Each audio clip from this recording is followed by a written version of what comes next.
Hello, I'm Stan Boney. I'm Lindsay Watson. There's a group of people in East Palestine working to make sunflowers the symbol of the village. Initially, it was thought sunflowers would remove toxic materials left in the soil from the derailment. But when that proved false, they moved forward anyway because, well, why not?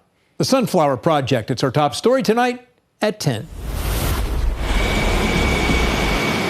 Directly across from the derailment site, now in front of Cardinal Welding, there's a garden with sunflowers, some from last year, and a new row this year planted as a symbol to the disaster that happened down the hill. We gave away over 7 million seeds. Don Elzer owns Southern Greenhouse, just north of East Palestine. He helped lead the effort to make East Palestine a sunflower community. I don't see as many as you think you would see. There are plots where there are a lot of sunflowers. There's a lot of farmers here that grow sunflowers for the seeds. Betty and Ray Berkey own farmland on Brookdale Avenue west of town. They lease it to Bob Black of the Rogers Feed Mill, who this year planted 43 acres of sunflowers. Last fall, he told me he was going to plant corn in it. But since we had the train wreck, I don't know if he changed his mind about the sunflowers helping East Palestine air, or if he just did it because I love sunflowers. I don't know. Lynn Guy and her daughter took it upon themselves to plant sunflowers around the new garbage cans at East Palestine City Lake. These were the only ones that survived. This is the effort for this year, but, you know, we tried.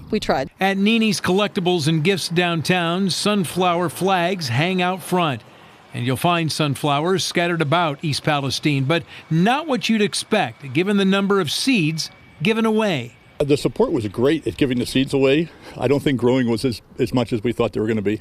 This was just the first year for the Sunflower Project, and those who drove it this year plan to try it again next year. Maybe we might make maybe little seed bombs or something like that, so the sunflower seeds can get a little bit better soil maybe to be in, or things like that, so we can maybe just scatter them a little bit easier. I think it'd be neat if East Palestine was known as the sunflower capital, or if we had sort of that designation. Yeah, it'd be a good thing for us.